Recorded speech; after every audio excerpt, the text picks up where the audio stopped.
మీ ముందే కూర్చున్నారు.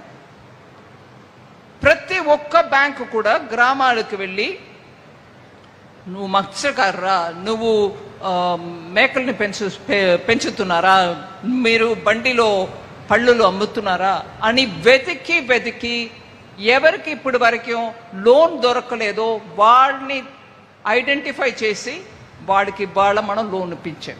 గ్యారంటీ లేదు, ఏం లేవు, ఇక్కడ ఇప్పించాం.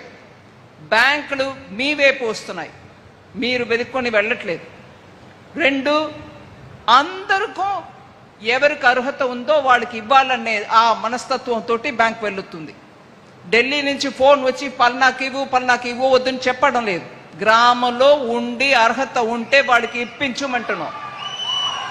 ఎవరిని వదలవద్దు, ఎవరికి కావాలో వాళ్ళకి ఇవ్వండి. ఇవాళ ఒక నర్సరావుపేటలో 3,000 కోట్ల రూపాయలు డిస్ట్రిబ్యూషన్ అయిందంటే సామాన్యమైన విషయం కాదు అది. బ్యాంకులు తన అప్రోచ్ని మార్చుకున్నారు.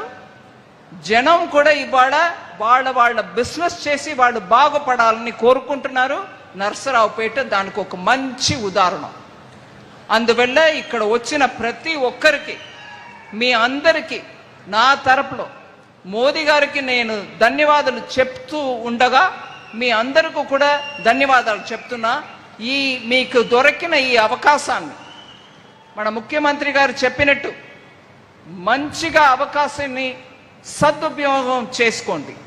ఈ బిజినెస్ని వృద్ధి చేసుకోవడానికి, ముందు తీసుకెళ్ళడానికి మీరు ఎంత ప్రయత్నం చేయాలో చేసి ఇంకా బ్యాంక్ మీకు అండదండగా ఉంటాయనే మాట నేను చెప్పి, మన భారతదేశం 2047 సంవత్సరం వచ్చినప్పటికీ మంచి డెవలప్డ్ దేశంగా ఉండాలి అనే వికసిత్ భారత్ అనే ప్రధానమంత్రి మోదీ గారు ఒక మన ముందు ఆదర్శం పెట్టారు.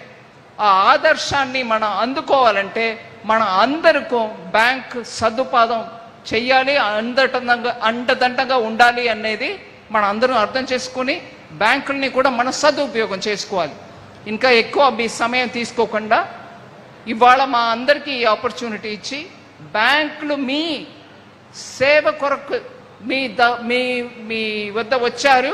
వాళ్ళని అందరినీ కూడా మీరు సదుపయోగం చేసుకుని మీ కుటుంబాలతోటి ఈ భారతదేశాన్ని మంచి దేశంగా ఇంకా ముందు తీసుకెళ్ళడానికి మీరందరూ సదుపాయం చేయాలి, సహకారం అందించాలని కోరుకుంటూ భారత్ మాతాకి.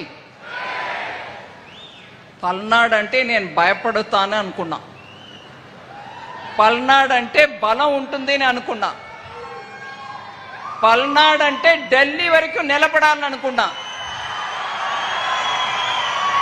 భారత్ మాతాకి. పల్నాడు బలం చూపించండి. భారత్ మాతాకి.